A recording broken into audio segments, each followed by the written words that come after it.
Space is often described as beautiful, and it absolutely is. Those photographs from our most powerful telescopes show us swirling galaxies painted in shades of purple and gold. Nebulae that look like cosmic flowers blooming across thousands of light years. Stars scattered like diamonds on black velvet. But here is something we do not talk about quite as often. Space can also be deeply unsettling. Not in the way a horror movie is unsettling, with jump scares and monsters hiding in the dark. No, space disturbs us in a more profound way. It disturbs us because of scale, because of power, because of forces so immense that our minds genuinely struggle to wrap around them. Tonight, we are going to explore the most formidable objects that astronomers have discovered out there in the cosmos. We are going to look at things that make our most powerful nuclear weapons look like tiny firecrackers. We are going to examine objects so dense that a single teaspoon of their material would weigh as much as a mountain. We are going to discuss phenomena that could theoretically sterilize entire galaxies of all life in a matter of seconds. But here is the thing. This is not meant to keep you up at night with worry. Because as we explore each of these cosmic phenomena, we are also going to talk about the reality of our situation here on Earth. We are going to look at the actual chances of any of these things affecting us.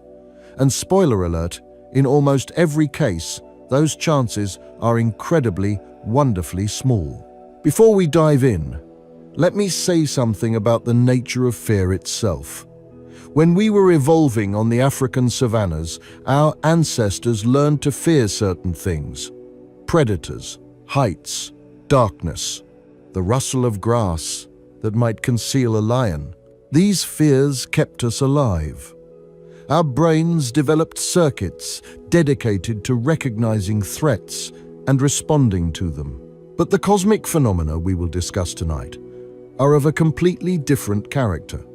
They operate on scales of distance and time and energy that our ancestors never encountered.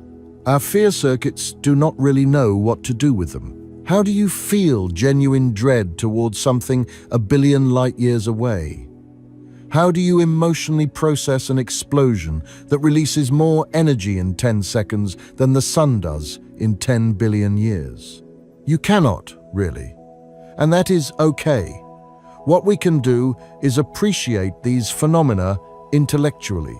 We can understand their power, marvel at their strangeness, and let them expand our sense of what is possible. So settle in. Get comfortable. We are about to take a journey through the darker side of astronomy. Think of this journey like a gradual descent into the cosmic deep end. We will start with our own star, which, despite being the source of all life on Earth, can occasionally throw tantrums that affect our technology. Then we will move outward to the stellar remnants in our galaxy, the crushed cores of dead stars that produce magnetic fields and gravitational forces beyond anything we can create on Earth. We will examine the invisible wanderers that drift silently through the darkness between stars. We will look at the giant black holes that sit at the centers of galaxies, including our own. We will witness the most powerful explosions the universe has to offer, and eventually, we will contemplate the very fabric of reality itself and what might happen if it were to change. Let us begin with something close to home. We have a star right in our neighborhood, and while the sun is generally well behaved, it occasionally has outbursts that can reach us directly. These are not the most dramatic phenomena we will discuss tonight, but they happen frequently enough and close enough to actually affect our daily lives. A coronal mass ejection, or CME, is a massive burst of plasma and magnetic field released from the sun's corona, its outer atmosphere. These events happen when built-up magnetic energy is suddenly released. Billions of tons of charged particles are thrown out into space at speeds of up to several million miles per hour. When a CME is directed at Earth, it can reach us in 1 to 3 days. When it arrives, it interacts with Earth's magnetic field. This interaction can compress and distort our magnetic shield. It can drive electrical currents through the upper atmosphere, and it can have real effects on our technology. In 1859, a massive solar storm known as the Carrington event struck Earth. Named after the astronomer Richard Carrington, who observed the solar flare that preceded it, this event remains the most powerful geomagnetic storm in recorded history. Telegraph systems across Europe and North America failed. Some telegraph operators received electrical shocks. Telegraph papers caught fire spontaneously from the induced currents. And auroras, normally visible only near the poles, were seen as far south as the Caribbean and Hawaii. People in the northeastern United States could read newspapers by the light of the aurora alone. In 1859, our technology was primitive by modern standards. The telegraph was the most advanced electrical system we had. A similar event today would be far more disruptive and far more costly to recover from. A Carrington-level event in the 21st century could damage power grids around the world. Transformers could be destroyed, leading to blackouts lasting weeks or months. Satellites could be damaged or disabled. GPS navigation could become unreliable. Communication systems could fail. The economic damage has been estimated in the trillions of dollars. In July of 2012, Earth narrowly missed a CME of Carrington-level intensity. It crossed Earth's orbit about a week after we had passed that point. If it had arrived a week earlier, we would have experienced a direct hit. The good news is that we are aware of this threat and taking steps to prepare. We have satellites monitoring the sun that can give us hours of warning before a CME arrives. We are developing more resilient power grids. We are learning how to protect satellites and other vulnerable infrastructure. There is perhaps a 12% chance per decade of a Carrington-level event, which sounds alarming, but our preparation improves every year. Our star follows an approximately 11-year cycle of activity, with periods of maximum and minimum solar activity. During solar maximum, CMEs are more common and more intense. During solar minimum, the sun is relatively calm. We are able to predict this cycle to some degree, which helps us prepare for periods of heightened risk. There is also something called a superflare. Some stars produce flares that are tens, hundreds, or even thousands of times more powerful than anything our sun has produced in recorded history. We have observed these superflares on other sun-like stars. The question of whether our sun could produce such an event is still being debated. There is some geological evidence that the Earth has been hit by powerful solar events in the distant past. But these events are rare enough that they should not be a major concern. What CMEs really illustrate is the dynamic nature of stars. We sometimes think of the sun as a constant, unchanging presence in the sky, but it is actually a churning ball of plasma with complex magnetic fields that twist and snap and reconnect. It has weather, in a sense, and sometimes that weather reaches all the way to Earth. The physics of coronal mass ejections is intimately connected to the sun's magnetic field.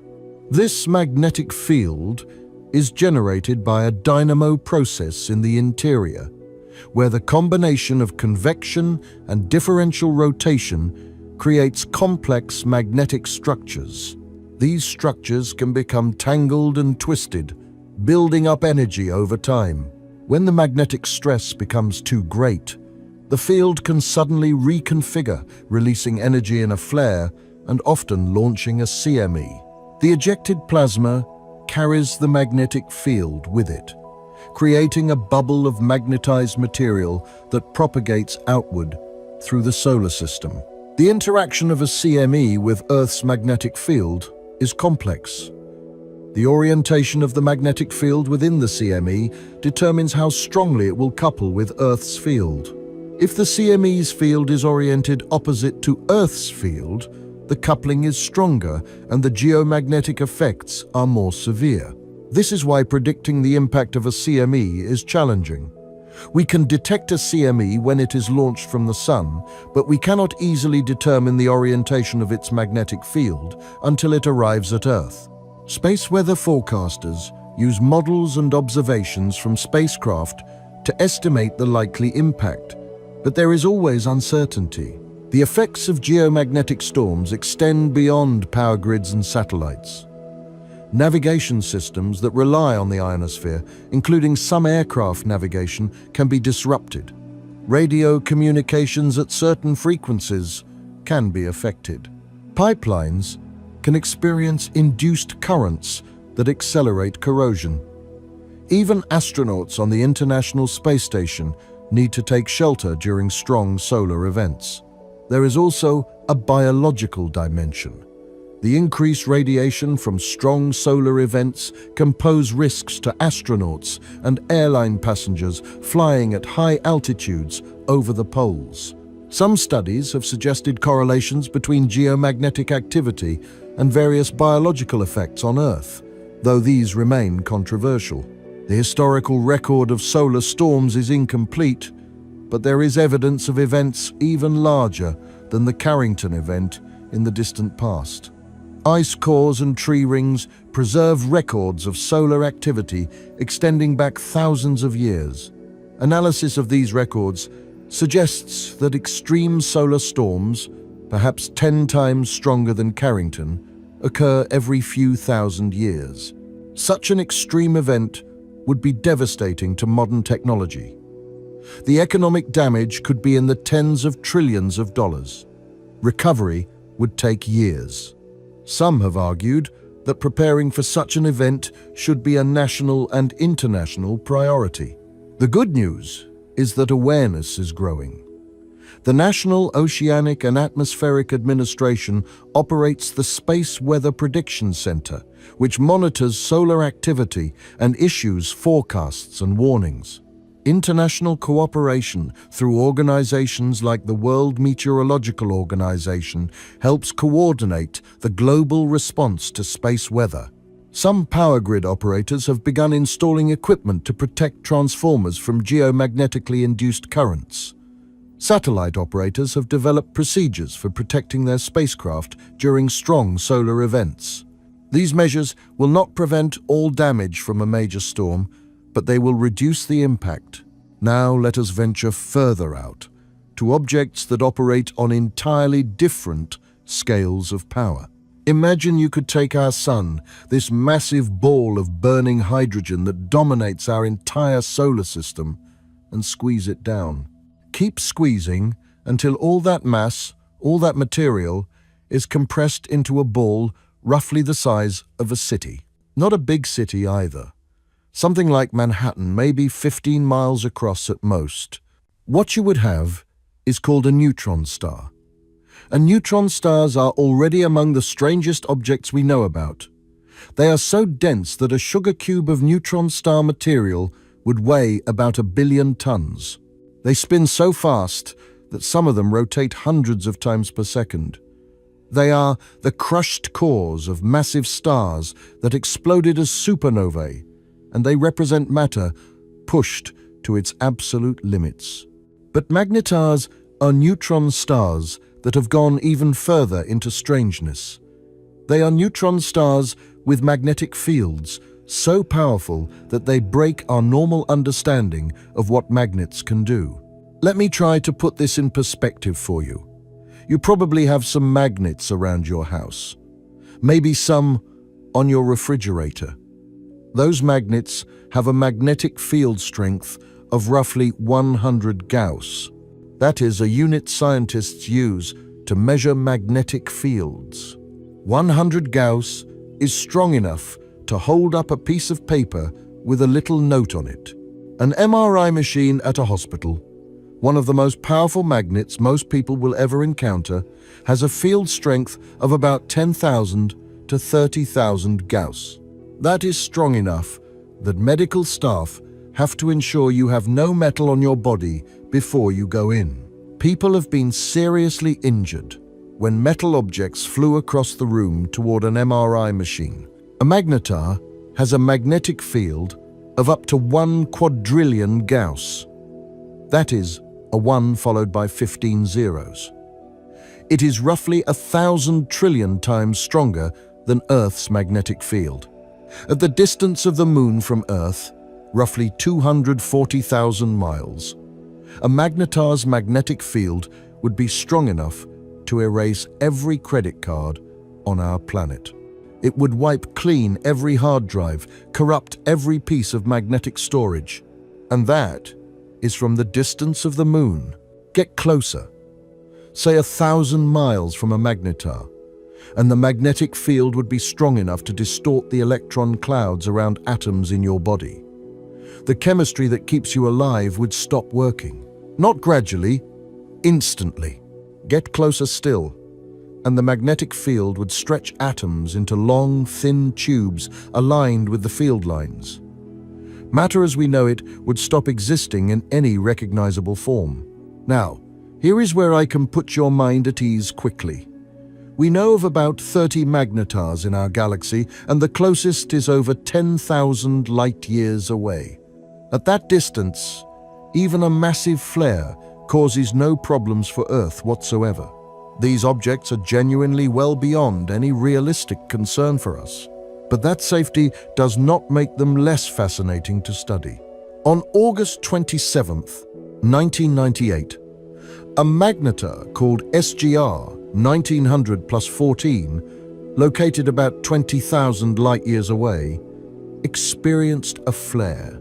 The radiation was bright enough to ionize Earth's upper atmosphere. It actually affected our planet's ionosphere for several minutes. Think about that.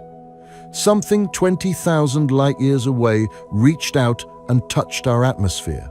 On December 27th, 2004, another magnetar, SGR 1806-20, had an even larger flare. This one released more energy in 1/10 of a second than our Sun produces in 250,000 years. Several satellites were temporarily blinded by the radiation. Inside a magnetar, the magnetic field is so strong that it affects the shape of atoms themselves. The electron clouds around atomic nuclei become elongated, stretched into cigar shapes, aligned with the magnetic field lines. Light passing through such a region behaves strangely, with different polarizations traveling at different speeds. Scientists have calculated that if you could somehow survive near a magnetar, you would see double images of everything.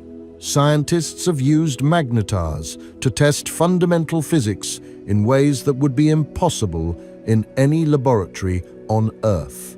The strong magnetic fields provide natural laboratories for studying how matter and light behave under conditions we could never replicate.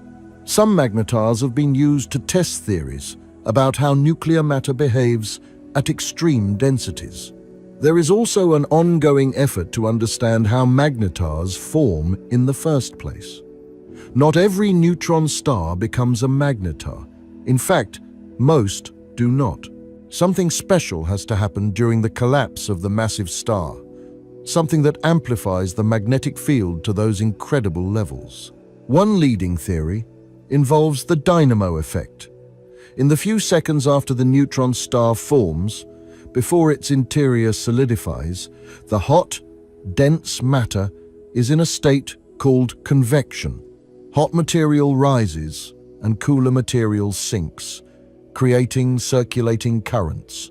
If these currents are vigorous enough, they can amplify any initial magnetic field to magnetar levels. Magnetars also fade over time. The intense magnetic field decays, releasing energy that heats the surface of the star. Young magnetars are hotter and more active than older ones. Eventually, after tens of thousands of years, The magnetic field weakens to the point where the object is no longer classified as a magnetar, but as a regular neutron star. How do we even study something that extreme without getting anywhere near it? That is one of the remarkable achievements of modern astrophysics. Through careful analysis of the radiation they emit, the timing of their pulses, and the effects of their flares, we have pieced together a detailed picture of these objects. We will never visit one. We do not need to. The discovery of magnetars happened gradually. For years, astronomers observed certain neutron stars that seemed to behave strangely. They emitted more X-rays than they should have based on their rotation. They had occasional bursts of gamma radiation that did not fit the patterns of other known phenomena. It was only in the 1990s that scientists began to piece together the idea that these were neutron stars with extraordinarily powerful magnetic fields. The name magnetar was coined in 1992 by Robert Duncan and Christopher Thompson, who developed the theoretical framework for these objects. Their work predicted many of the properties that were later observed, including the giant flares that can briefly make a magnetar the brightest gamma-ray source in the sky. One of the most fascinating aspects of magnetars is how the magnetic field affects the space around them. In normal circumstances, a vacuum is just empty space. But near a magnetar, the magnetic field is strong enough to affect even the vacuum itself. Quantum electrodynamics predicts that in sufficiently strong magnetic fields, the vacuum becomes birefringent, meaning that light of different polarizations travels at different speeds. This effect has actually been observed in radiation from magnetars, providing confirmation of some of the strangest predictions of quantum theory. There is also ongoing research into what happens to the crust of a magnetar during a flare. The surface of a magnetar is made of a crystalline lattice of nuclei, held in place by the intense magnetic field. When the field suddenly rearranges, it can crack this crust, releasing enormous amounts of energy. Understanding these starquakes could tell us about the properties of matter at nuclear densities. Scientists have even proposed using magnetars as cosmic laboratories for testing physics beyond the standard model. Some theories predict that exotic particles might be produced in the extreme magnetic fields around magnetars. By searching for the signatures of these particles in magnetar radiation, astronomers might be able to test theories that cannot be tested in any Earth-based laboratory. Black holes are probably the most famous formidable objects in space. You have almost certainly heard of them. They are regions where gravity is so intense that nothing, not even light, can escape once it crosses a boundary called the event horizon. They are places where our normal understanding of space and time breaks down completely. But here is something you might not have thought about.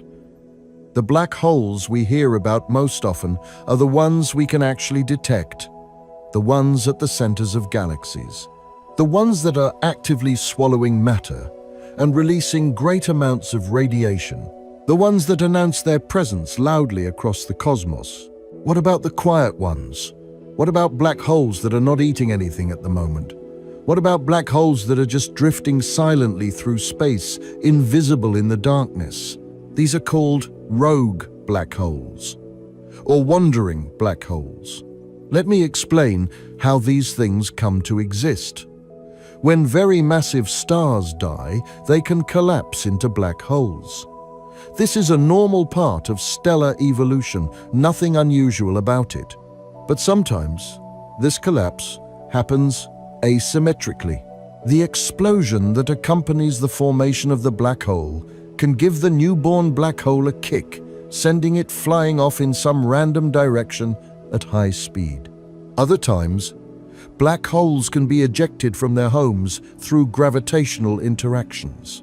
If two black holes in a binary system encounter a third black hole, the gravitational dance between them can fling one or more of them out into space at tremendous velocities. The result is a black hole that is no longer anchored to any particular location. It just drifts through the galaxy, through interstellar space, through the void between stars, invisible, silent. What makes rogue black holes genuinely unnerving is that we cannot see them directly. A black hole by itself, one that is not actively consuming matter, emits no light. It is literally a hole in space. The only way we can detect such an object is through its gravitational effects on things around it. If a rogue black hole passes near a star, it might bend the light from that star in a detectable way through a phenomenon called gravitational lensing. If it passes through a cloud of gas, it might start consuming that gas and briefly become visible. But in the emptiness between stars, a rogue black hole could pass within a few light years of us, and we might never know it was there. So how many of these things are out there? Based on the number of massive stars that have formed and died throughout our galaxy's history, astronomers estimate that there could be anywhere from 10 million to 1 billion stellar mass black holes wandering through the Milky Way. 1 billion in our galaxy alone. Now, stellar mass black holes are not enormous. They typically range from about 3 to a few dozen solar masses. Their event horizons might only be a few miles across, and space is staggeringly empty. The average distance between stars in our region of the galaxy is about 4 light years. The average distance between rogue black holes, even if there are a billion of them, would still be thousands of light years. The solar system is 4.5 billion years old, and in all that time, no rogue black hole has disrupted our planetary orbits enough to render Earth uninhabitable. There is something philosophically interesting about rogue black holes. They represent indifference on a cosmic level. A rogue black hole does not care about anything. It has no purpose, no direction, no goal. It simply drifts, following the laws of physics, affected by the gravitational pulls of whatever massive objects it happens to pass near. If a rogue black hole were to encounter our solar system, it would not be malevolent. It would not be attacking us. It would just be continuing along its path, utterly unaware that it was causing any disruption. In some ways, this is more unsettling than a deliberate threat. A monster in a horror movie can potentially be reasoned with, fought, or escaped. A rogue black hole cannot be negotiated with. It does not care. It simply is. And there is something beautiful about our ability to even conceive of rogue black holes. We cannot see them directly, yet we can deduce their existence from our understanding of physics. We can estimate their numbers, predict their behavior, and calculate their effects. Our minds have reached out into the darkness and mapped what cannot be seen. In recent years, astronomers have begun to detect rogue black holes through a technique called astrometric microlensing. When a black hole passes between us and a distant star, its gravity bends the light from that star. This causes the star to appear to shift position slightly as the black hole moves across our line of sight. By carefully measuring these tiny shifts, astronomers can detect the presence of an otherwise invisible black hole. In 2022, astronomers announced the first unambiguous detection of an isolated stellar mass black hole using this technique. The object, located about 5,000 light-years away, has a mass of about 7 solar masses. It is drifting through space at roughly 45 kilometers per second, probably having received a kick from the supernova that created it. This detection was exciting not because it revealed anything unexpected, but because it confirmed what we had long suspected. Rogue black holes are out there. They are real. And we are finally developing the tools to find them. The black hole detected in 2022 is just the tip of the iceberg. As our instruments improve and our surveys expand, we will likely discover many more of these dark wanderers. Each detection will help us understand the population of stellar remnants in our galaxy and the violent processes that created them. Some scientists have proposed that rogue black holes might occasionally capture small objects into orbit around them.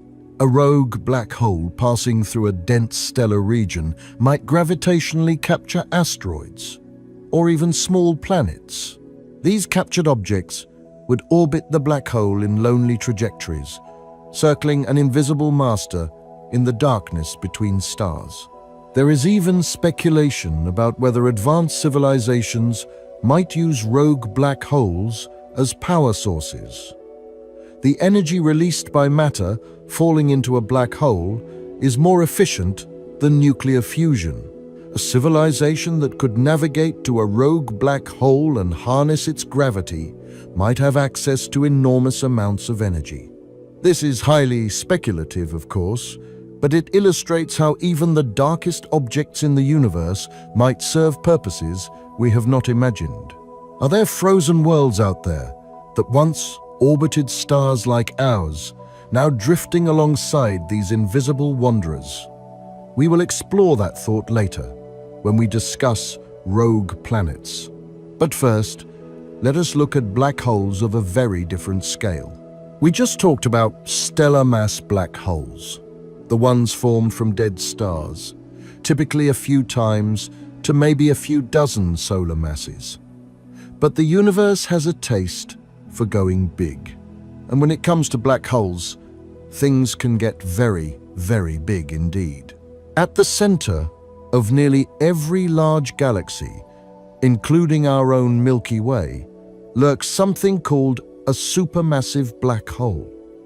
These are black holes that have grown to almost mind-boggling sizes. We are not talking about 10 solar masses. We are talking about millions or even billions of solar masses, all compressed into a single region of space. Let me tell you about the one at the center of our galaxy. It is called Sagittarius A star, often written as Sagittarius A with an asterisk. It sits about 26,000 light-years away from Earth, right at the heart of the Milky Way. Sagittarius A star has a mass of roughly 4 million suns. Its event horizon, the point of no return, is about 14 million miles across. That is roughly the distance from our Sun to the orbit of Mercury. If you placed Sagittarius A star where our Sun is, Mercury's entire orbit would be inside the event horizon. And here is the strange thing. 4 million solar masses sounds huge. It is huge. But compared to some other supermassive black holes out there, Sagittarius A star is actually pretty modest. The supermassive black hole at the center of the galaxy M87, the one that was photographed by the Event Horizon Telescope in 2019, has a mass of about 5.4 billion suns based on the most recent measurements. That is more than 1,000 times more massive than our own galaxy's central black hole. But even that is not the record holder. The most massive black hole we have discovered so far is at the center of a galaxy called TON 618.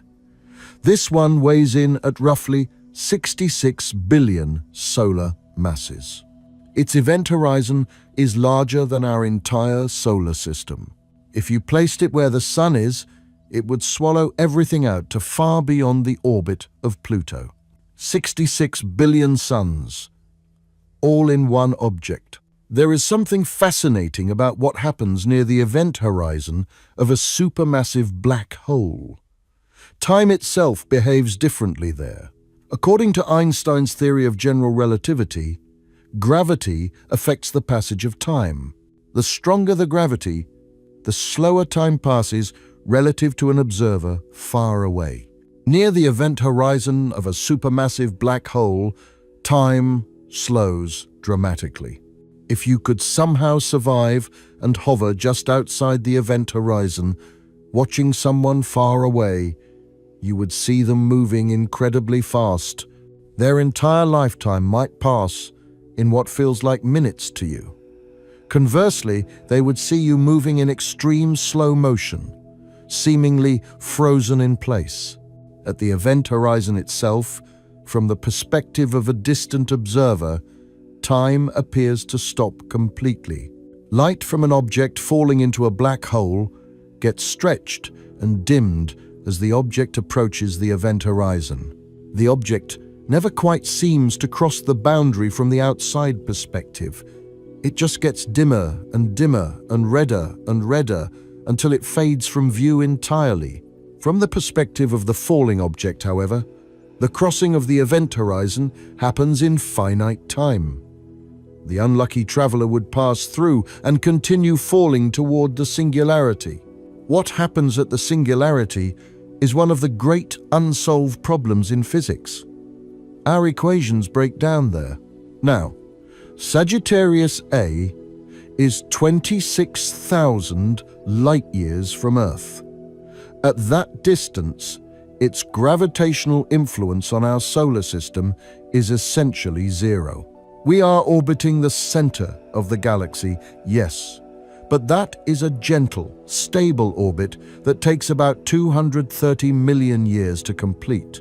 We have made this trip roughly 20 times since Earth formed, and the orbit is not getting any closer to the central black hole. What makes supermassive black holes particularly interesting is their relationship with their host galaxies. Scientists have discovered tight correlations between the mass of a central black hole and the properties of its galaxy. More massive galaxies tend to have more massive black holes. The stellar velocities in the central regions of galaxies correlate with black hole mass. This suggests that black holes and galaxies co-evolve. They grow together.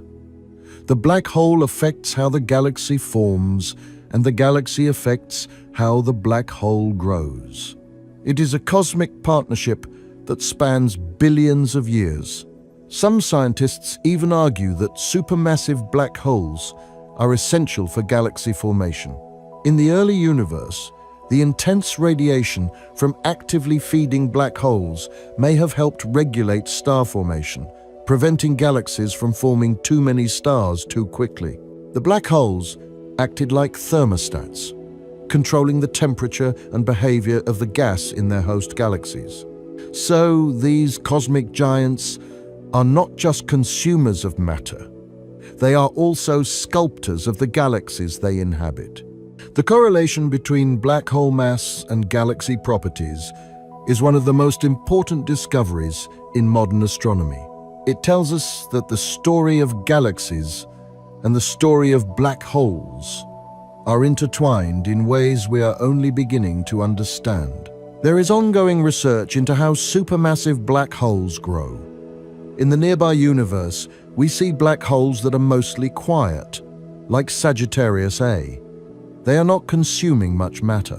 But in the distant universe, we see quasars and active galactic nuclei, supermassive black holes that are actively feeding and growing. The transition between these states is not fully understood. What causes a quiet black hole to become active? What shuts off the feeding and returns a black hole to dormancy? These questions are at the frontier of astrophysics. One possibility is that galaxy mergers play a role. When two galaxies collide, their central black holes eventually merge as well. But before they merge, the chaos of the collision can funnel large amounts of gas toward the center of the combined galaxy, feeding the black holes and potentially triggering quasar activity. Another possibility is that secular processes within galaxies can occasionally direct gas toward the center. A bar structure in a spiral galaxy, for example, can channel material inward over millions of years. When enough gas accumulates near the central black hole, it might trigger a period of activity. Astronomers are also interested in the smallest supermassive black holes. The smallest ones we have found are about 100,000 solar masses. But how do black holes grow from stellar masses of tens of solar masses to supermassive scales of millions or billions?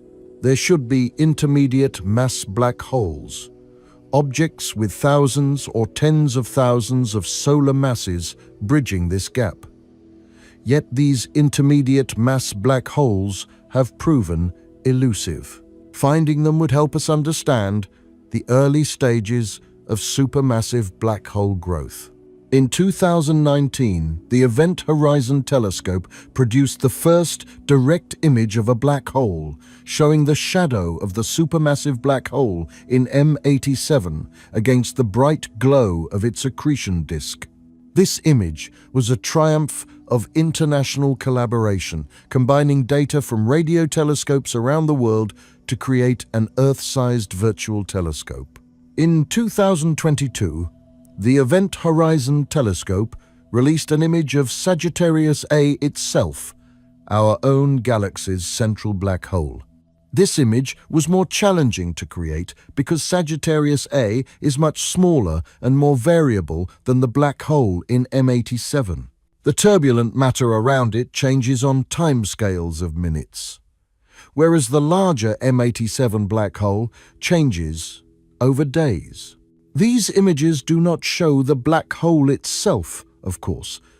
The event horizon is by definition the point from which no light escapes.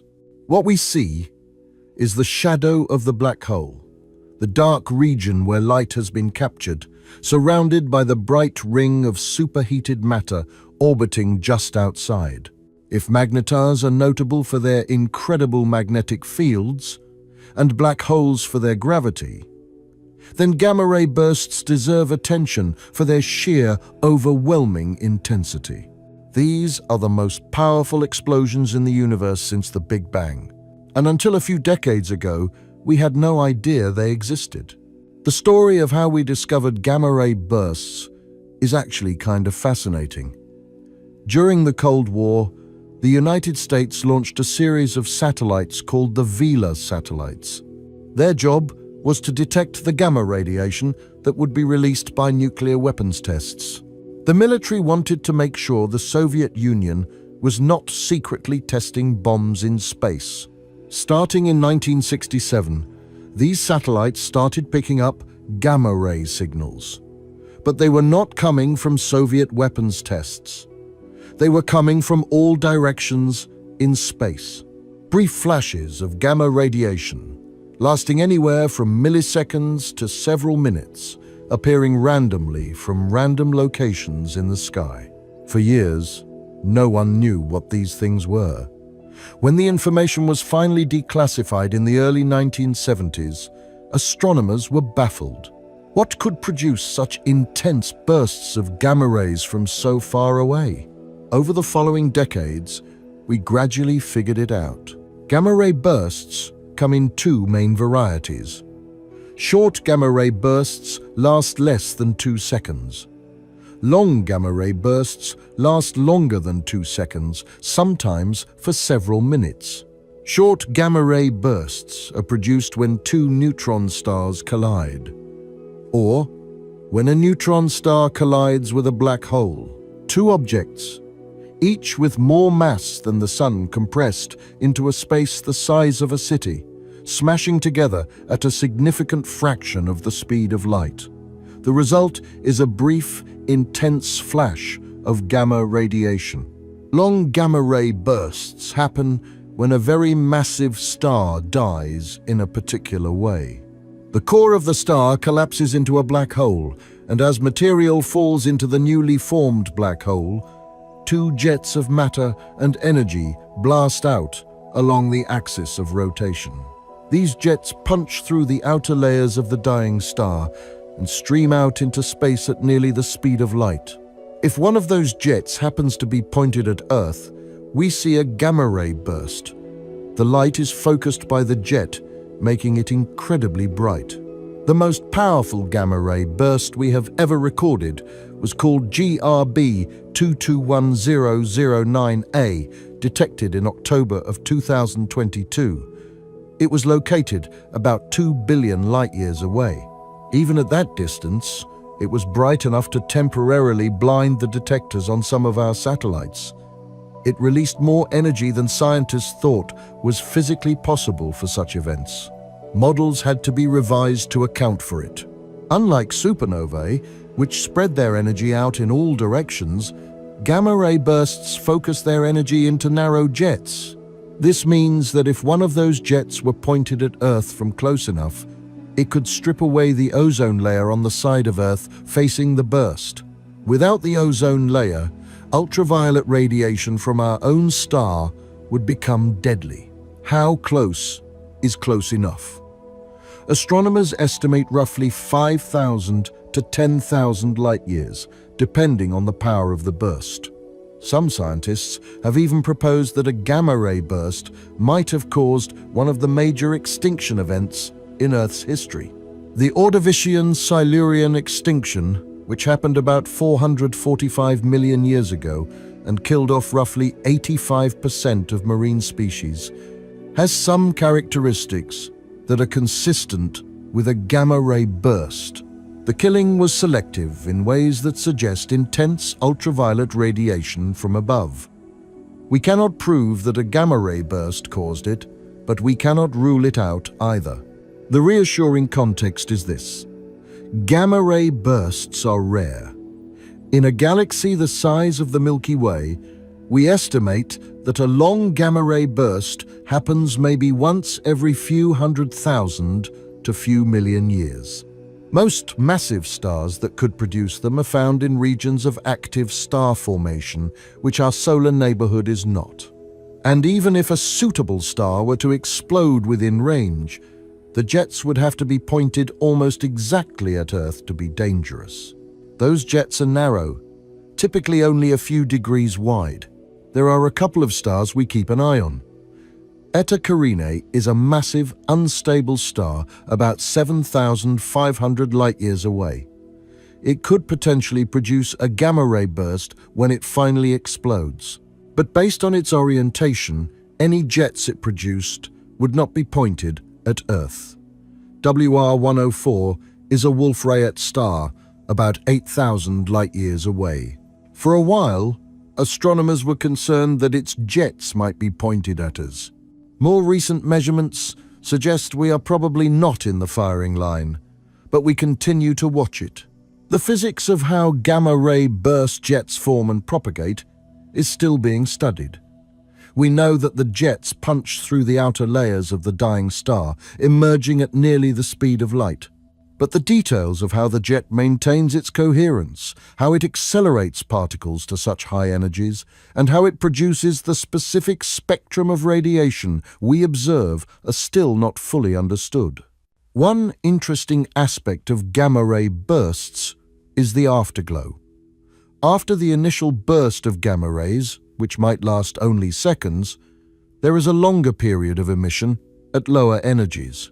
X-rays, optical light, and radio waves can be observed for days, weeks, or even months after the initial event.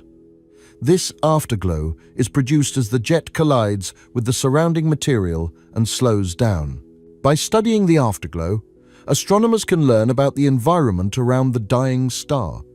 They can determine how much material was ejected, how fast it is moving, and what elements it contains.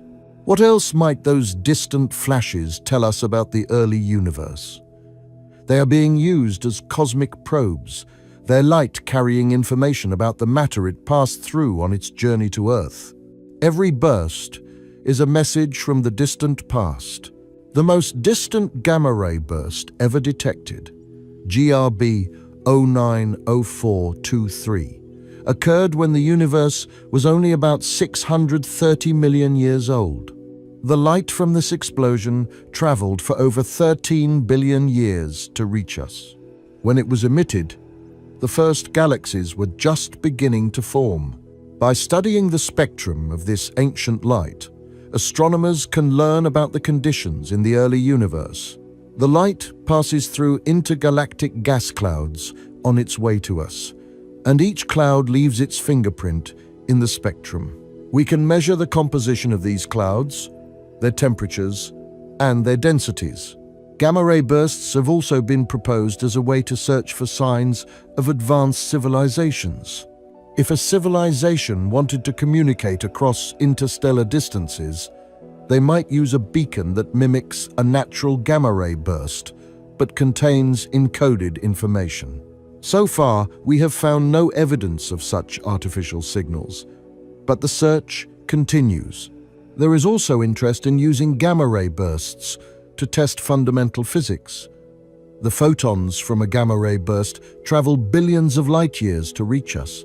If the vacuum of space has any structure at extremely small scales, as some quantum gravity theories predict, then photons of different energies might travel at slightly different speeds.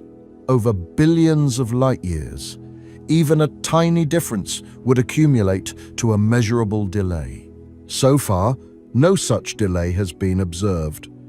This puts constraints on theories of quantum gravity and tells us that space is very smooth at small scales. But the search continues with each new burst. The afterglow of a gamma-ray burst can also reveal the presence of dust in distant galaxies. Dust absorbs and scatters light, leaving characteristic signatures in the spectrum.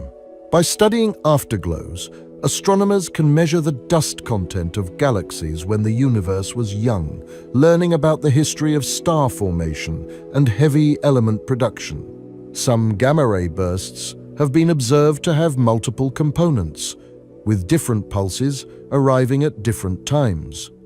Understanding the origin of this variability is an active area of research. It might reflect the internal structure of the jet, or the interaction of the jet with the surrounding material, or variations in the central engine that powers the burst. The shortest gamma-ray bursts, lasting only milliseconds, are particularly mysterious. They might be produced by the merger of a neutron star with a very small black hole, or by some other exotic process. The brevity of these events makes them difficult to study, but they represent some of the most extreme phenomena in the universe. You probably know about regular supernovae. When a star more than about 8 times the mass of our Sun runs out of fuel, its core collapses. The outer layers bounce off the collapsing core and are blasted into space. The explosion is bright enough to briefly outshine an entire galaxy. That is already pretty impressive. But some stellar explosions make ordinary supernovae look modest by comparison. A hypernova is essentially a superpowered supernova. It occurs when the core of a very massive star collapses directly into a black hole. As we discussed earlier, this can produce jets that blast out at nearly the speed of light. A hypernova releases 10 to 100 times more energy than a regular supernova.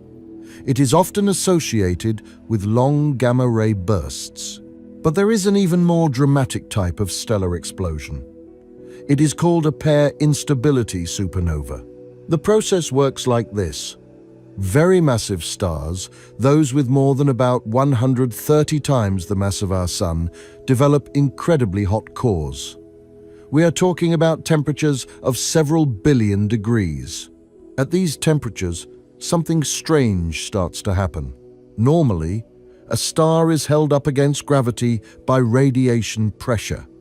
The energy produced in the core pushes outward, balancing the inward pull of gravity. But at extreme temperatures, some of the gamma-ray photons in the core start converting into pairs of particles, specifically an electron and its antimatter partner, a positron. This process is called pair production. When this happens, energy that was supporting the star against gravity suddenly gets locked up in these particle pairs. The radiation pressure drops, and the star starts to collapse. As the star collapses, it heats up even more. Nuclear reactions run away. The core becomes a runaway thermonuclear bomb, and then the entire star explodes. Not just the outer layers, like in a regular supernova. The entire star. Every bit of it is blasted into space. In a pair instability supernova, nothing is left behind.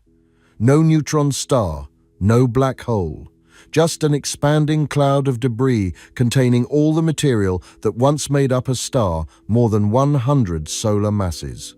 A pair instability supernova can briefly outshine an entire galaxy by orders of magnitude.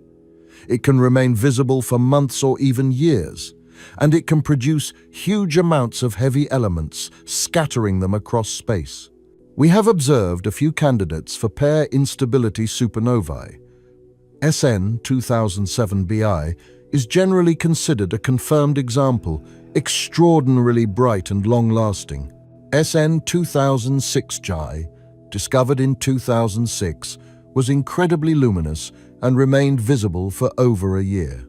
Some astronomers believe it was a pair instability supernova, though there is debate about whether it might have been a different type of event called a pulsational pair instability supernova. Stars massive enough to produce pair instability supernovae are extremely rare in the modern universe. They tend to form in regions of active star formation, which our solar neighborhood is not. The chances of such a star existing close enough to threaten Earth are essentially zero. These events mostly happened in the early universe, when giant stars were more common. The ones we observe now are in distant galaxies. But there is something valuable in studying these ancient explosions.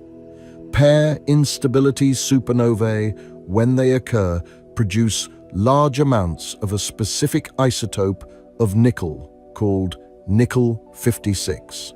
This radioactive nickel decays into cobalt and then into iron, releasing energy that powers the supernova's light for months. By studying the light curves of these events, how they brighten and fade over time, astronomers can figure out how much nickel-56 was produced. This tells us about the internal physics of the explosion. It helps us understand how nuclear reactions proceed under the most intense conditions. The early universe was full of pair instability supernovae. When the first generation of stars formed, they tended to be massive, very massive.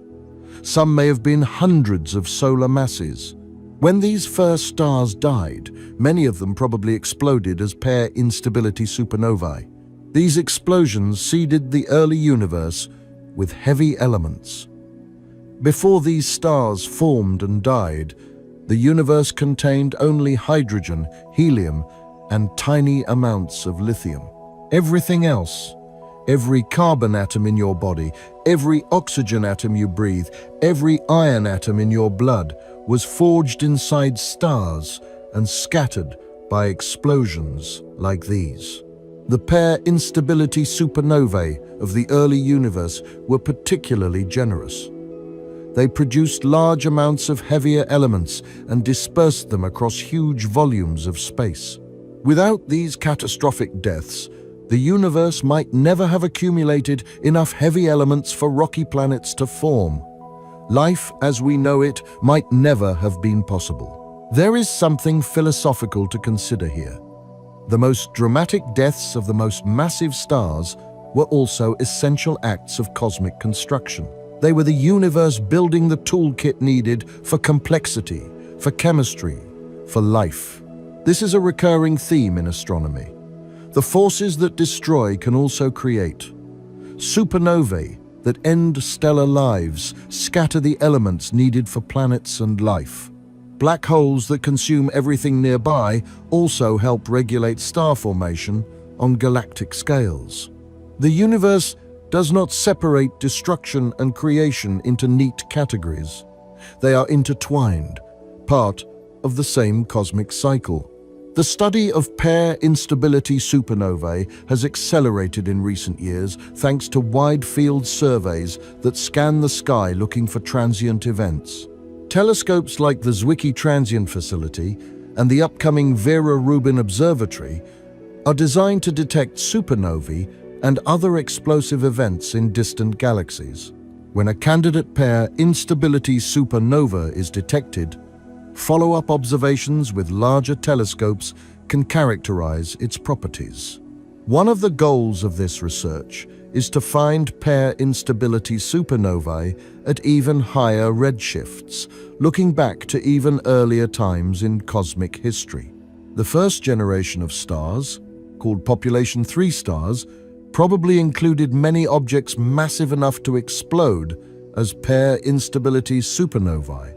Detecting these ancient explosions would give us a direct window into the very first stellar deaths. There is also interest in understanding the boundary between pair instability supernovae and other outcomes. Stars in a certain mass range might experience pulsational pair instability, where the pair production causes the star to eject material in a series of eruptions before finally collapsing. These events would have different observational signatures than complete disruption. And at the very highest masses, above about 260 solar masses, the energy released by pair production is not enough to unbind the star. Instead, these ultramassive stars would collapse directly to black holes without a bright explosion. The boundary between these different outcomes depends on the star's initial composition, rotation rate, and other factors that are still being studied. Earlier, we talked about supermassive black holes sitting at the centers of galaxies. We noted that our own galaxy's central black hole, Sagittarius A, is relatively quiet. It is not actively consuming large amounts of matter right now. But supermassive black holes are not always quiet. Sometimes they wake up, and when they do, they become the most luminous objects in the known universe. When a supermassive black hole is actively consuming large amounts of matter, it is called an active galactic nucleus. The matter falling into the black hole forms an accretion disk, superheated to millions of degrees, radiating intense light across the electromagnetic spectrum. A quasar is an especially luminous type of active galactic nucleus. The term comes from quasi-stellar radio source, because when they were first discovered in the 1960s, they looked like stars in photographs but emitted unusual amounts of radio waves. What makes quasars so extraordinary is their brightness. A single quasar can be more luminous than an entire galaxy. We are talking about something that outshines hundreds of billions of stars. All that light is coming from a region not much bigger than our solar system. The most distant quasars we have detected are over 13 billion light-years away. We see them as they were when the universe was less than 1 billion years old. And yet they are so bright that we can detect them from here. An object from near the beginning of time, so far away that its light has traveled for almost the entire age of the universe, and we can still see it. A typical quasar is powered by a supermassive black hole consuming matter at a prodigious rate. Some quasars consume the equivalent of several hundred Earth masses every minute. The matter spiraling into the black hole releases huge amounts of gravitational energy, which is converted into light, X-rays, and other radiation. Quasars also often produce jets. These are beams of particles and energy shot out perpendicular to the accretion disk at nearly the speed of light. These jets can extend for hundreds of thousands of light-years, far beyond the galaxy itself. And this is where blazars come in. A blazar is essentially a quasar whose jet is pointed almost directly at Earth. Because we are looking straight down the barrel of the jet, the light is boosted to even higher intensities through relativistic effects. Some blazars emit radiation at energies that are genuinely difficult to explain. They can vary in brightness dramatically over short periods, sometimes brightening or dimming by factors of 10 within days or even hours. Now, quasars are primarily found in the distant universe. They were much more common when the universe was young, when galaxies had more gas available for their central black holes to consume. The universe today is relatively quiet compared to those early times. Our own galaxy's central black hole could theoretically become more active if a large cloud of gas fell into it. But it would take a lot of material to turn Sagittarius A into anything resembling a quasar. And we are 26,000 light-years from the galactic center. Quasars have also been incredibly useful as cosmic lighthouses. Because they are so bright, we can see them at enormous distances. This makes them valuable tools for studying the universe between us and them. When light from a distant quasar passes through clouds of gas, that gas absorbs certain wavelengths of light. By studying the absorption patterns, astronomers can learn about the composition and distribution of matter across billions of light-years. Some quasars also act as gravitational lenses. Their enormous mass bends the light from even more distant objects behind them, magnifying and distorting that light. By studying these lensed images, astronomers can learn about both the quasar doing the lensing and the objects being lensed. The study of quasars has revolutionized our understanding of the early universe.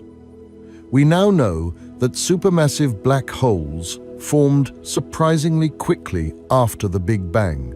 Some of the most distant quasars we have found are powered by black holes that had already grown to billions of solar masses when the universe was less than 1 billion years old.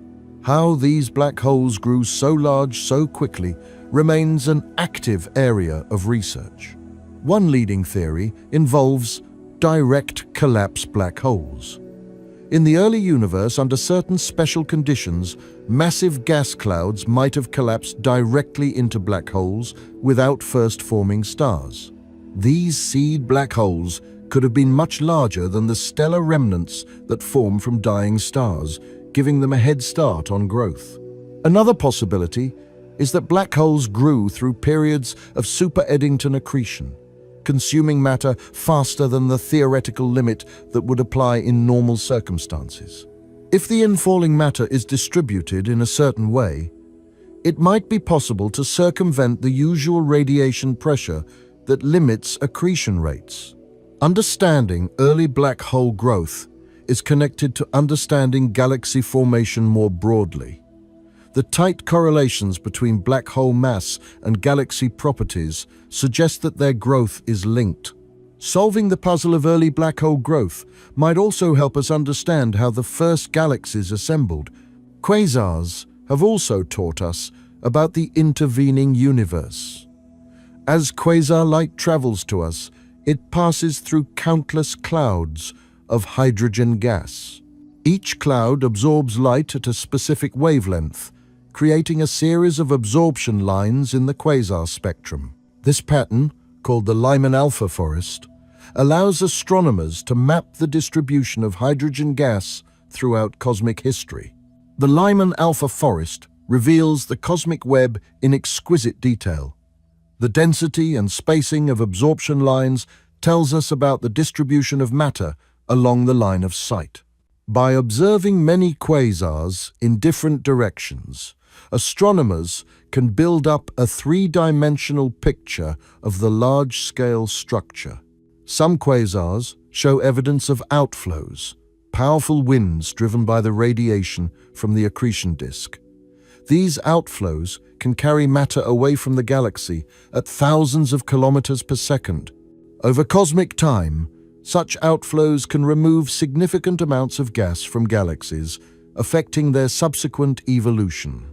There is also a class of objects called changing-look quasars, which transition between quasar and non-quasar states on timescales of years or decades. These transitions are much faster than expected from simple models of accretion disk behavior. Understanding changing-look quasars might tell us about the physics of accretion disks and how they respond to changes in the fuel supply. Some researchers have speculated about whether quasars might pose any risk to life in their host galaxies. A newly activated quasar would suddenly flood its galaxy with intense radiation.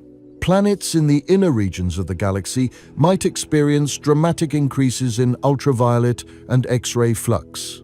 Whether this would be catastrophic for life or merely disruptive is uncertain. But it illustrates another way that the universe can be hazardous to complexity.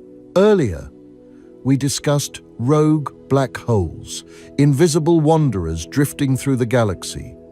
There are other wanderers too, ones that are not quite as exotic but perhaps even more thought-provoking. Rogue planets are worlds that do not orbit any star. They drift through interstellar space, alone in the darkness, warmed by nothing but the faint glow of distant stars billions of miles away. How do planets end up like this? Several ways, actually. Sometimes planets are ejected from their home systems through gravitational interactions.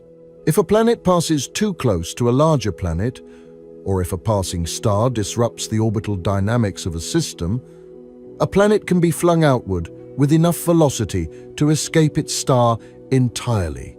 It goes from being a world with seasons and a day-night cycle to being a frozen wanderer in the void. Other times, planets might form without ever having a star. In clouds of gas and dust where stars are forming, there are also smaller clumps that are not massive enough to ignite as stars. These might condense into planet-sized objects that were never bound to any star in the first place. How many rogue planets are out there? Some estimates suggest there could be more rogue planets in our galaxy than there are stars. We are talking about potentially hundreds of billions of sunless worlds drifting through the Milky Way.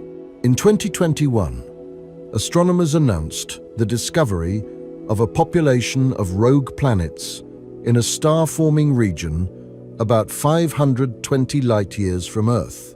They found between 70 and 170 of these objects, some of them several times the mass of Jupiter. This was just in one small region of the sky. Consider what it means to be a world without a star. On Earth, we take sunlight for granted. It warms our planet. It drives our weather. It powers photosynthesis, which produces the oxygen we breathe. Every food chain on Earth ultimately depends on sunlight. A rogue planet has none of this. Whatever warmth it has comes from within, from radioactive decay or leftover heat from formation. Over millions and billions of years, this internal heat would slowly radiate away into space. The planet would cool, and cool, and cool, until it was just a frozen ball of rock and ice drifting through the darkness at temperatures approaching absolute zero. Any atmosphere the planet once had would freeze solid. Any oceans would become ice. The surface would be utterly silent and utterly dark.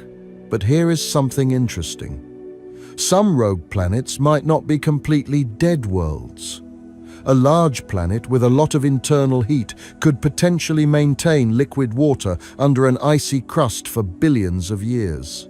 If such a world also had moons with tidal heating, like Jupiter's moon Europa has, it could have subsurface oceans even without any star to warm it.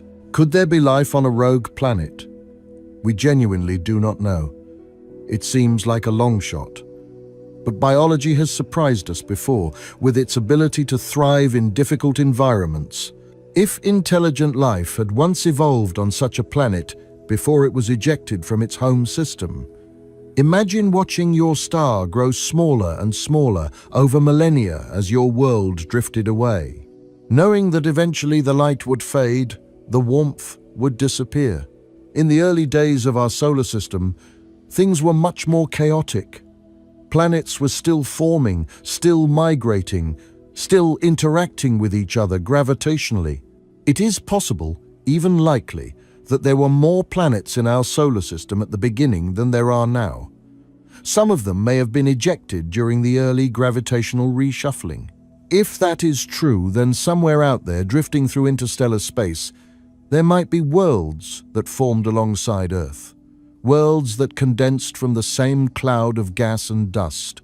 They would be frozen and dead now, of course, but they would still carry material from our solar system's birth. The planets that remained, including Earth, are the survivors of that early chaos. We are here because the gravitational dynamics allowed us to stay rather than be ejected. Now, what about wandering stars? Yes, there are stars that do not belong to any galaxy. They were ejected from their home galaxies through gravitational interactions, or they were torn away when galaxies collided, or they formed in the space between galaxies.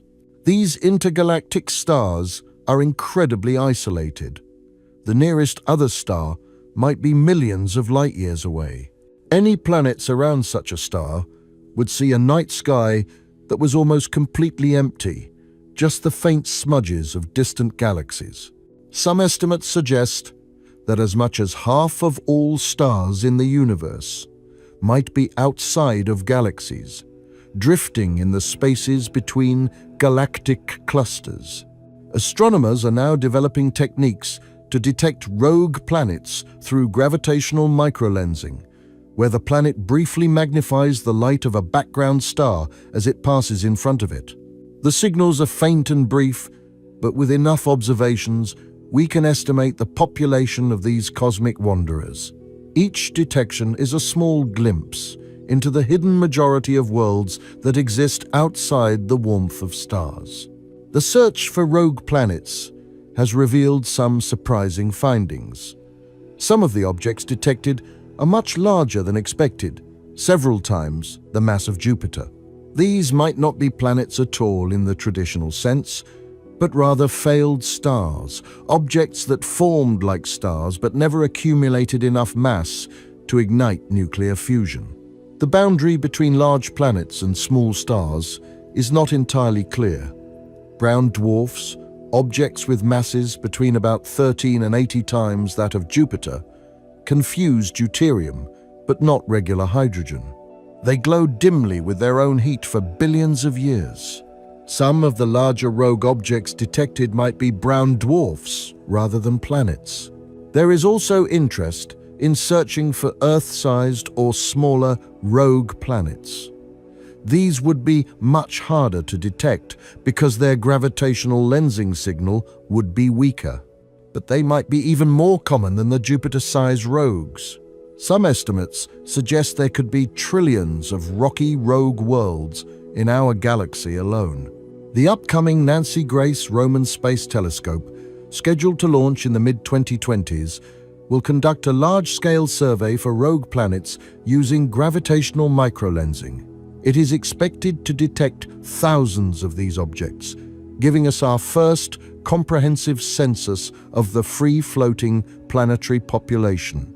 What would happen if a rogue planet passed through our solar system? Probably nothing dramatic, unless it came very close.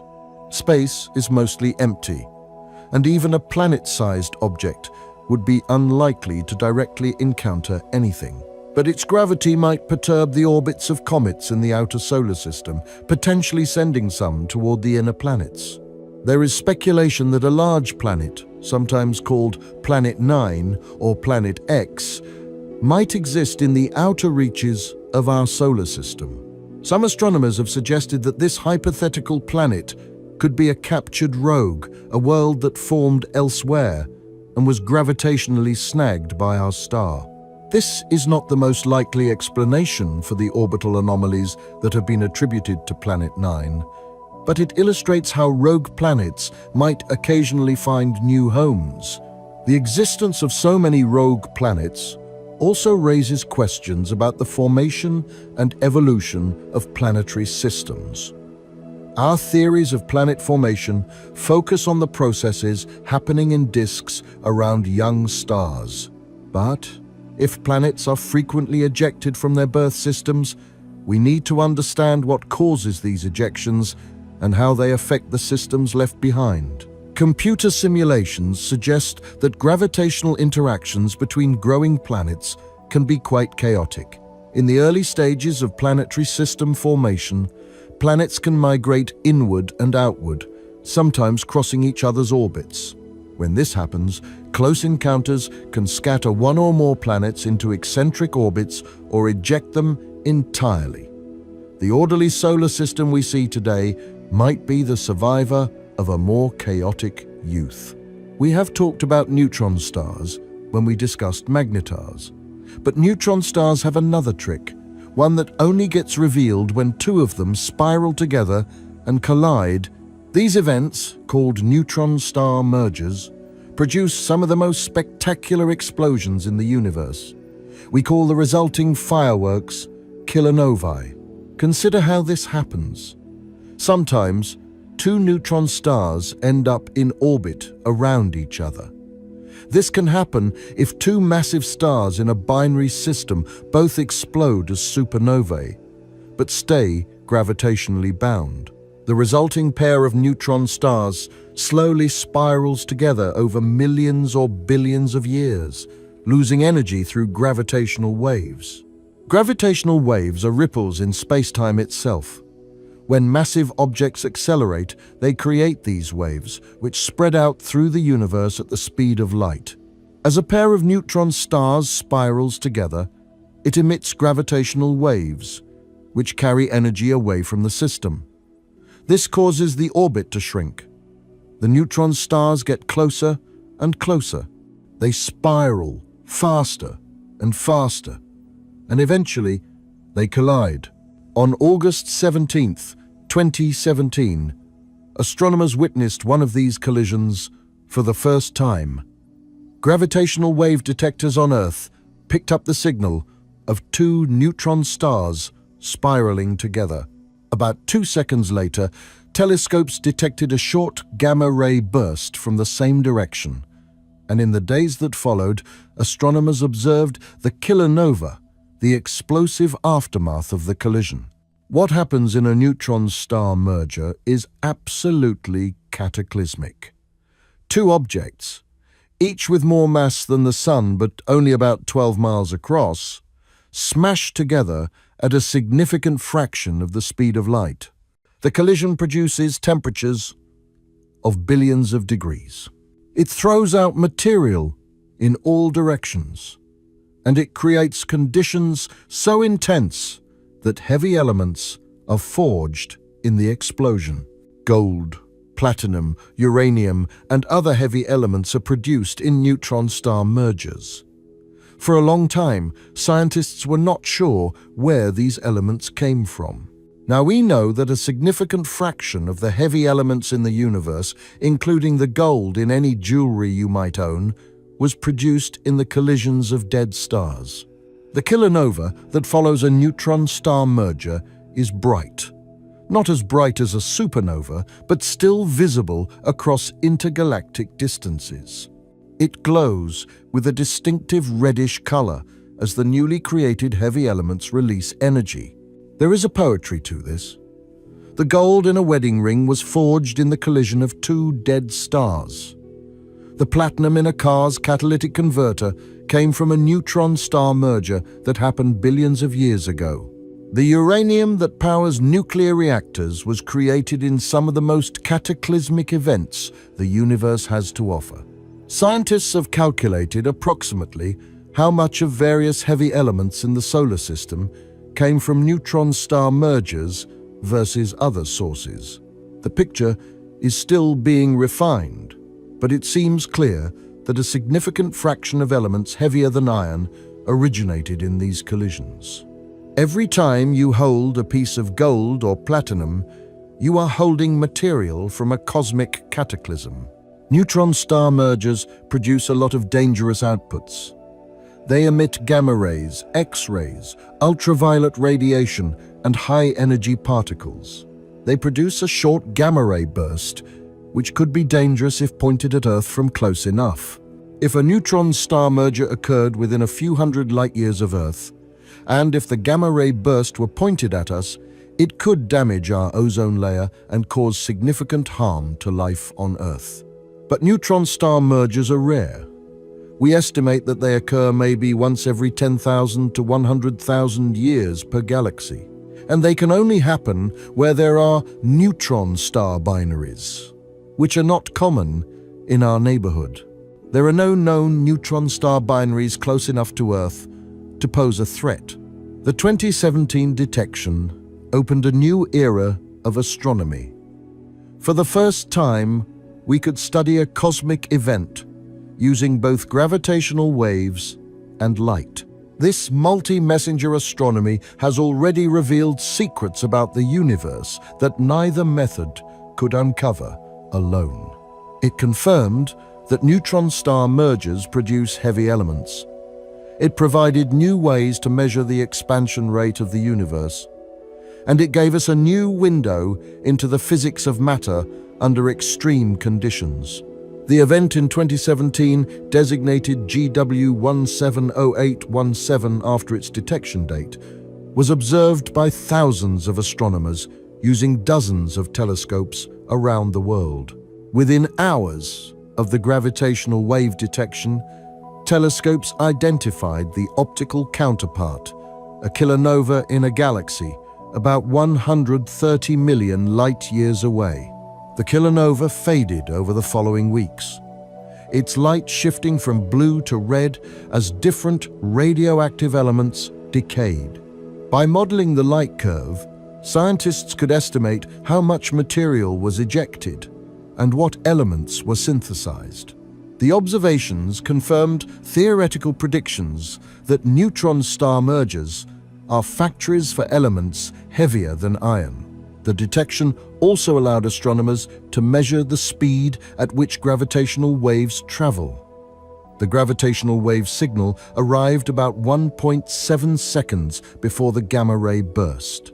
Since the source was 130 million light-years away, this tiny delay confirmed that gravitational waves travel at the speed of light to an extraordinary precision.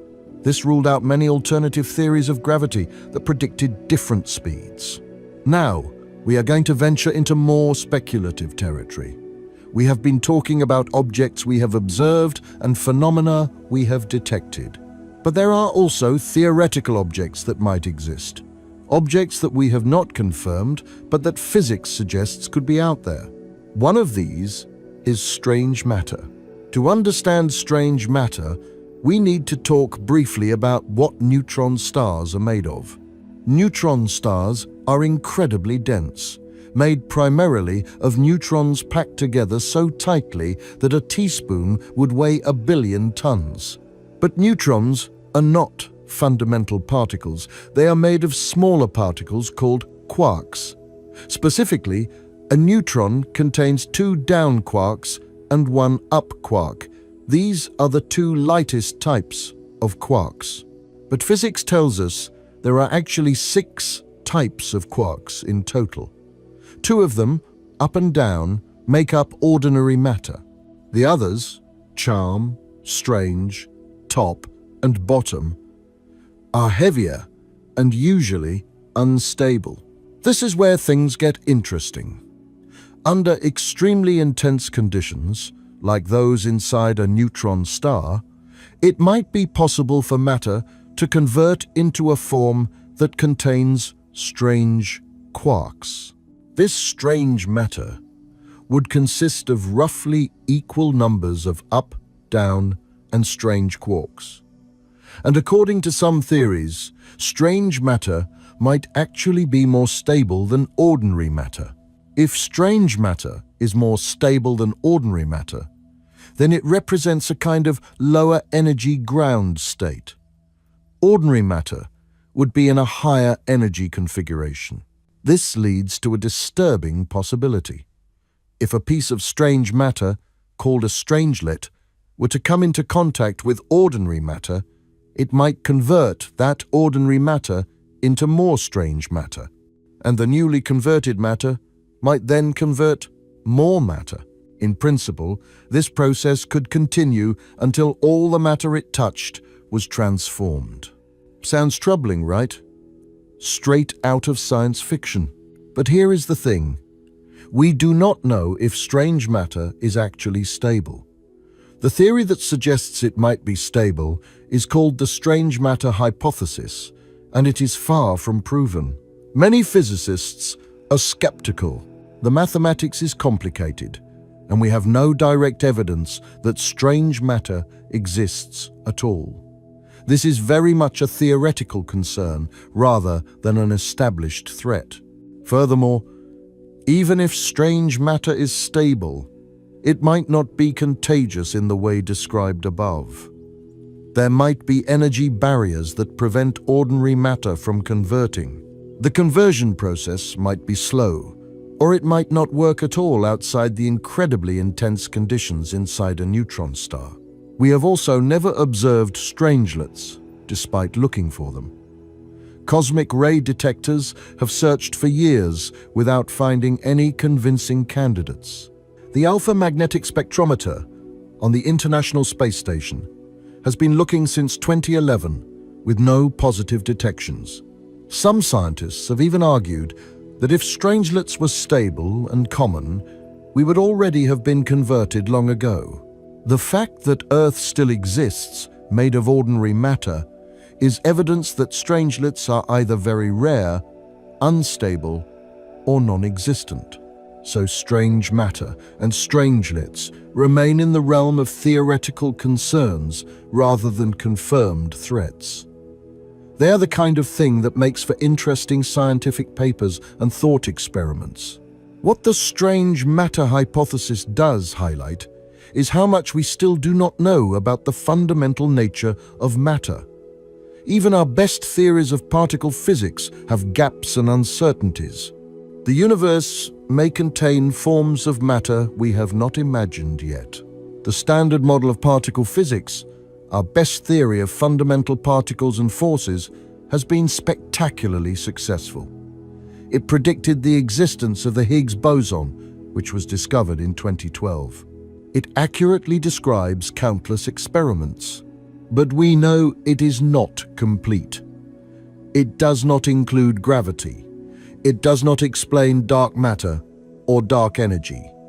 It has many free parameters whose values are not predicted by the theory. Some physicists believe that a more complete theory might predict new states of matter that do not appear in the standard model. Strange matter is one possibility. There might be others. The interior of a neutron star, where densities exceed anything we can create in laboratories, might be the only place in the universe where such exotic states exist naturally. This is why neutron star observations are so valuable for fundamental physics. By measuring the masses and radii of neutron stars, by observing how they cool over time, by detecting the gravitational waves from their collisions, we can constrain the properties of matter at extreme densities.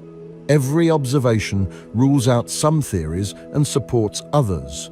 The connection between astrophysics and particle physics has become increasingly important. Questions about the nature of dark matter, the behavior of matter at extreme densities, and the unification of forces all require input from both fields. The universe provides laboratories that we cannot build on Earth, and astronomers are learning to use them. We have saved one of the most mind-bending possibilities for near the end. This one comes from quantum physics, and it concerns the very fabric of our universe. To understand vacuum decay, we need to talk about the vacuum. In physics, the vacuum is not simply empty space. It is the lowest energy state of space. It is what you get when you remove all particles and fields. But even in this state, space has properties. The vacuum has an energy density. It has quantum fluctuations. It is not nothing. According to the standard model of particle physics, The vacuum we currently live in might not be the true lowest energy state. It might be what physicists call a false vacuum. A false vacuum is stable enough to exist for long periods, maybe billions of years. But it is not the most stable possible state. Think of it like a ball sitting in a small valley halfway up a mountain. The ball is stable there. It is not going to spontaneously roll anywhere. But below that valley, there is a deeper valley at the bottom of the mountain. If the ball could get over the ridge between them, it would roll down into the lower valley. If our universe is in a false vacuum, there is a possibility, however remote, that it could transition to a true vacuum. This transition would start at a single point and then expand outward at the speed of light. The bubble of true vacuum would consume everything in its path. The physics inside the bubble of true vacuum would be different from our physics. The fundamental constants that govern how matter and energy behave might change. Atoms as we know them might not be able to exist. Life would certainly be impossible. And because the bubble expands at the speed of light, we could never see it coming. We could never receive any warning. One moment we would exist, and the next moment we would not. The transition would be instantaneous from our perspective. Now, we do not know for certain that our universe is in a false vacuum. The question depends on precise values of certain physical constants, particularly the mass of the Higgs boson and the top quark. Our measurements suggest we might be right on the edge, in what physicists call a metastable state. But the uncertainty in our measurements is large enough that we cannot be sure. Current surveys of expert opinion suggest roughly even odds that we are in a false vacuum, but this is theoretical physics at its most speculative. Even if we are in a false vacuum, the probability of a transition occurring is inconceivably small. The universe has existed for nearly 14 billion years without transitioning. That suggests the false vacuum, if it is false, is extremely stable.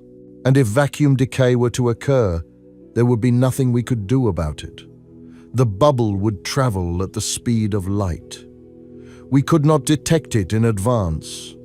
We could not escape it. We could not prevent it. If vacuum decay happened, we would not know it was coming. We would not see the bubble approaching. We would not have time to feel fear or regret.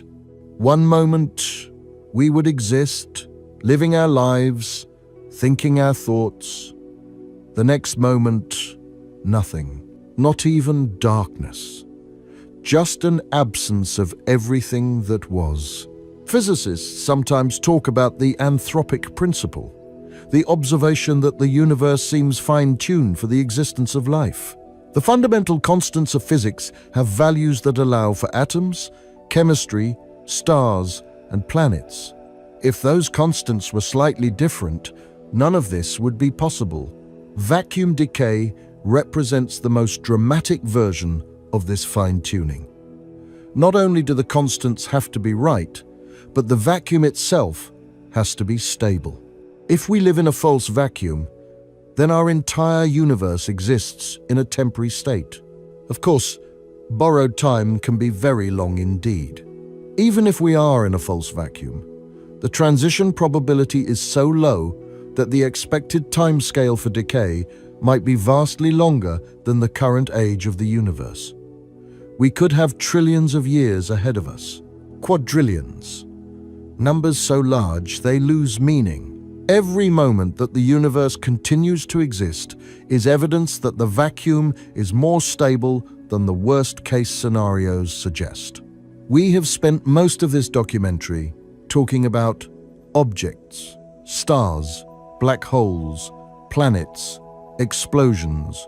But some of the most thought-provoking aspects of space have to do with the large-scale structure of the universe itself and the vast empty regions between objects. When we look at the universe on the largest scales, we see something remarkable. Matter is not evenly distributed. Instead, it is arranged in a pattern that astronomers call the cosmic web. Imagine a three-dimensional network of filaments and nodes. The filaments are made of galaxies, gas, and dark matter, stretching across hundreds of millions of light years. The nodes are galaxy clusters, regions where thousands of galaxies are grouped together, and between the filaments are voids, immense, empty regions where almost nothing exists. These cosmic voids are huge. The average void is about 150 million light-years across. Some are much larger. The Boötes void, discovered in 1981, is roughly 330 million light-years in diameter. If our Milky Way galaxy were at the center of the Boötes void, we would not have known other galaxies existed until the 1960s, when our telescopes became powerful enough to detect the faint smudges at the void's edge. What is inside these voids? Almost nothing. A few isolated galaxies here and there, but mostly just empty space. The density of matter in voids is perhaps 10 to 20% of the cosmic average. They are as close to true emptiness as the universe gets. If you were on a planet in one of those isolated void galaxies, the night sky would be almost completely dark. The nearest significant galaxy might be 100 million light-years away, a faint smudge barely visible to the most powerful telescopes. Any civilization in such a location would be profoundly isolated. They would look out and see almost nothing. They might not even realize that the universe contains other galaxies. They might think their small island of stars was all that existed. The voids themselves are not perfectly empty. They contain some galaxies, just far fewer than the filaments and clusters. These void galaxies tend to be smaller and bluer than average, still actively forming stars because they have not exhausted their gas supply. They are isolated, yes, but they are still part of the cosmic story. There is a concept in cosmology called the cosmic horizon. Because the universe is expanding, and because that expansion is accelerating, there is a limit to how far we can ever see or travel. Light from objects beyond a certain distance will never reach us, no matter how long we wait. Those objects are receding from us faster than light can travel. As the universe continues to expand, this horizon will shrink relative to us. Galaxies that we can currently see will gradually redshift and fade. Eventually, in the far future, observers in our local group of galaxies will look out and see nothing but blackness. All the other galaxies will have been carried beyond the cosmic horizon. The cosmic web, that magnificent structure of filaments and voids that we can see today, will be invisible to future astronomers. They will have no way of knowing that the universe was once filled with billions of galaxies. They might conclude that they live in an island universe, alone in an empty cosmos. Some have argued that we live in a special time in cosmic history, early enough that the universe is still active and interesting, late enough that we have developed the technology to observe and understand it. If we had arisen 1 trillion years from now, the sky would be dark and empty, and we would have no way to discover the true nature of the cosmos. This argument, sometimes called the cosmological window, suggests that there is a limited period in the universe's history when intelligent observers can learn about the large-scale structure. Too early, and the galaxies have not yet formed or been studied. Too late, and the accelerating expansion has carried them beyond the observable horizon. We happen to exist in this window. Whether this is coincidence or something more profound is a question that philosophers and scientists continue to debate. The anthropic principle suggests that observers will naturally find themselves in conditions compatible with observation.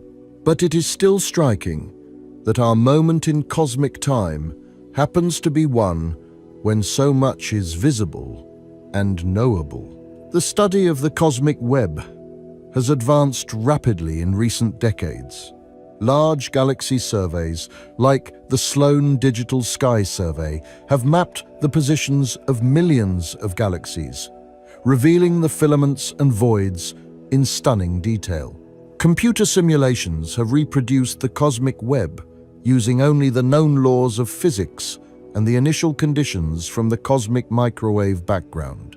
The agreement between simulations and observations is remarkable.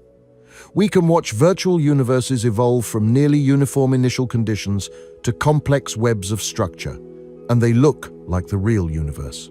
This gives us confidence that we understand the basic physics of cosmic structure formation. But there are still mysteries.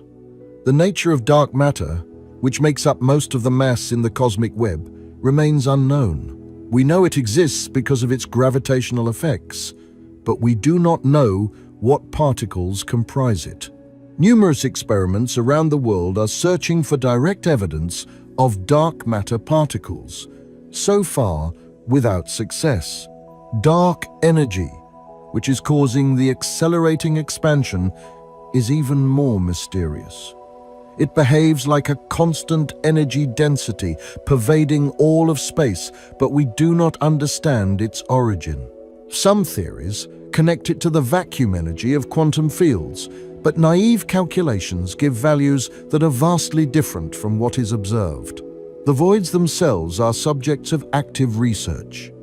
Because they contain less matter than average, they expand faster than the filaments. Studying the distribution and shapes of voids can tell us about the nature of dark energy and the growth of structure. Some researchers have proposed that the voids might contain signatures of exotic physics.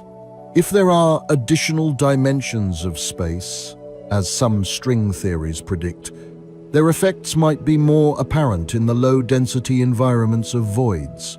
This is speculative, but it illustrates how the large-scale structure of the universe might encode information about fundamental physics. There is also interest in the objects that live in voids. Void galaxies evolve differently from galaxies in dense environments. They tend to be bluer, indicating ongoing star formation. They tend to be less disturbed, with more regular structures. Studying them helps us understand how environment affects galaxy evolution. The cosmic web is not static. It evolves over cosmic time, with filaments growing and voids expanding. By observing the web at different redshifts, we can watch this evolution in action. High redshift surveys are revealing the cosmic web as it looked billions of years ago, allowing us to trace its development. We have talked about dramatic objects and dramatic events, explosions, collisions, magnetic fields strong enough to scramble atoms. But the most profound thing about the universe might not be any single object. It might be where everything is heading. The universe had a beginning. Nearly 14 billion years ago, everything we can observe emerged from an incredibly hot, dense state. Space expanded, matter formed, galaxies assembled. Here we are, but the universe will also have an end. Not an explosion or a collapse, but something more subtle and more complete. As the universe expands, it cools. Stars burn through their fuel. New stars form at decreasing rates because the gas available is getting used up. Eventually, in tens of trillions of years, the last stars will burn out. No more fusion, no more starlight. The universe will still have black holes, but even black holes are not forever. Through a process called Hawking radiation, black holes slowly lose mass over incredibly long timescales. The largest black holes might last for something like 10 to the 100th power years. a number so large that writing it out would fill pages. But eventually, even they will evaporate. After the last black holes are gone, the universe will be left with the debris, particles scattered in an ever-expanding, ever-cooling void. The temperature will approach absolute zero. Nothing will happen. No structure will form. Energy will be so diffuse that no useful work can be done. This is called the heat death of the universe. It is not death by fire or ice, but death by uniformity. The technical term for this is thermodynamic equilibrium. In such a state, entropy has reached its maximum value. Entropy is a measure of disorder. And the second law of thermodynamics tells us that entropy in a closed system always increases or stays the same. It never decreases on its own. The universe, as far as we can tell, is a closed system, so its entropy is always increasing. Every process that happens, every chemical reaction, every nuclear fusion event in a star, every thought in a brain increases entropy. Energy flows from hot places to cold places. Concentrations disperse. Structure gradually breaks down. This is not something that can be stopped or reversed on a cosmic scale. Eventually, all the energy in the universe will be evenly distributed. There will be no hot spots and cold spots, no gradients to drive any processes, no way to do useful work, just a uniform bath of extremely low temperature radiation and widely dispersed particles. Some physicists have proposed even stranger possibilities for the far future. If protons decay, which some theories predict but has never been observed, then even the scattered matter would eventually disappear, leaving only radiation. If space continues to expand forever, eventually even the radiation will be so stretched and diffused that individual photons will be impossibly rare. The timescales involved are beyond comprehension. The last stars will burn out in about 100 trillion years. The last black holes will evaporate in something like 10 to the 100th power years. These numbers are so large that they lose all meaning. We cannot truly grasp them. But here is another way to think about it. The heat death is unimaginably far in the future. We are talking about timescales that dwarf the current age of the universe by factors of trillions of trillions. So much could happen between now and then. So much complexity could arise. And from a certain perspective, the fact that the universe can support complexity and life now is remarkable precisely because it will not last forever. This period, this cosmic moment when stars shine and planets form and life can evolve, is temporary. We are living in the interesting part of the universe's history. There have been various proposals for how civilizations might survive in a dying universe. Some involve extracting energy from black holes before they evaporate. Others involve migrating to regions where the local conditions remain favorable for longer. Still, others involve finding ways to slow subjective time so that the remaining energy lasts longer from the perspective of observers. These ideas are highly speculative, but they illustrate human creativity in the face of cosmic limits. We have only known about the heat death for about a century since thermodynamics was developed. In that short time, we have already begun to think about what it means and whether anything could be done. There is also the possibility that our understanding of physics is incomplete. The heat death is predicted by our current theories, but we know those theories are not the final word. Quantum mechanics and general relativity, our two most successful physical theories, are not fully compatible with each other. A future theory of quantum gravity might reveal new possibilities. Some speculative ideas involve the multiverse, the possibility that our universe is one of many. If new universes can form, perhaps through processes we do not yet understand, then the heat death of any individual universe might not be the end of existence in some broader sense. Other ideas involve the nature of information. In quantum mechanics, information is conserved, never truly destroyed. Even in a universe approaching heat death, all the information about everything that ever happened would still exist in some form, encoded in subtle correlations between particles. Whether this is meaningful from the perspective of observers is another question. More recently, cosmologists have explored the implications of dark energy for the far future. If dark energy behaves as currently observed, the accelerating expansion will eventually isolate galaxy groups from each other. But if dark energy changes over time, the far future could be quite different. Some models predict a big rip, where the accelerating expansion eventually tears apart galaxies, stars, planets, and even atoms. Others predict a big crunch, where the expansion reverses and the universe collapses back to a hot, dense state. The ultimate fate of the universe is still uncertain. What we know is that our current cosmic era, with its stars and galaxies and complex chemistry, is temporary. We are living in the habitable epoch of cosmic history. The cosmic voids we discussed earlier, that structure of emptiness between the filaments of the cosmic web, are a preview of what the universe will look like in the far future. Empty, dark, silent. The filaments will stretch and thin, the galaxies will drift apart, and eventually, all of space will resemble those voids. So yes, the universe will eventually wind down, but that does not diminish what is happening right now. It makes it more precious. We have traveled through some of the most intense and formidable phenomena the universe has to offer. Objects so dense that a teaspoon weighs billions of tons.